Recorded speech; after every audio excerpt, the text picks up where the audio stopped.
Emily, bati na tayo ah!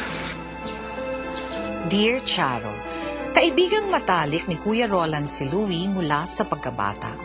Pero mabigat ang loob sa kanya ng nanay ko. Teacher ang aking ina at walang regular na trabaho ang aking ama, Charo. Dahil sa hirap, lumipat kami ng tirahan. Mula noon, hindi ko na nakita si Louie. Matuling lumipas ang mga taon. Hanggang sa dumating ang panahong hindi ko inaasahang mangyayari. Tol! Uy, boy! Kumusta, Kumusta, Tol? Uy, boy! Tay! Tay! Ito, Tay! Best friend ko, si Louie. Yung taga-Bilo na dati, yung kababata ko, anak ni Mang Jesse. Ay, oo nga! Kumusta na tatay mo? Mabuti naman po siya, ganun pa rin. Oo, Tay, kasi last year ko lang ulit ito nakita. Tagal na rin natin din nakita, mga ilang taon na rin yun, Tol. Walang taon din nun. Mga 8 taon na rin. Tay, hindi mo natatanong. Naku, hindi mo natatanong, Tay. Artist na yan. Ang mabigat dyan, naku, hindi pa rin nagbabago yan dahil talagang matinig sa chicks yan, Tay. Naku, may tatanong.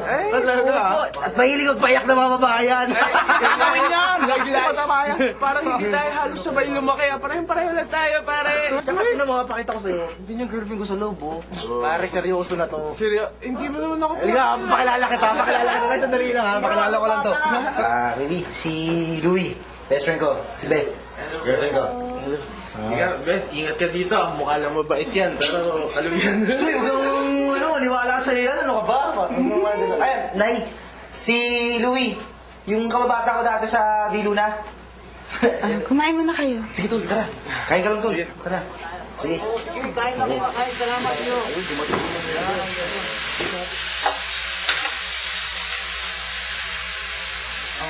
Yes? Pwedeng makahiram ng plato? Emily? Ikaw na ba yan? Louie, kamusta ka na? Okay naman. Ang bilis ng panahon, no? Dati, ang late-late mo pa. Ngayon, hindi ka na-expect na gaganda ka ng ganyan. Saan sinasabi mo? Pangit ako dati? Hindi yun ang ibig sabihin. Alam mo, Louie, hindi ka pa nagbabago. Ang yabang-yabang mo pa rin. Emily. Excuse me. Emily. No! Wala pa rin nagbabago sa'yo. Sungit mo pa rin. Plato, kumain ka na, di ba? Ito, kumain pa lang. Ito mga paluto mo. Kala ko kasi kumain ka na eh. Tikit man pa lang. Sa'yo ito eh. Dito mo. So, malamang masarap to, di ba? Oo, marunong ako magluto. Hindi naman nakita nga eh.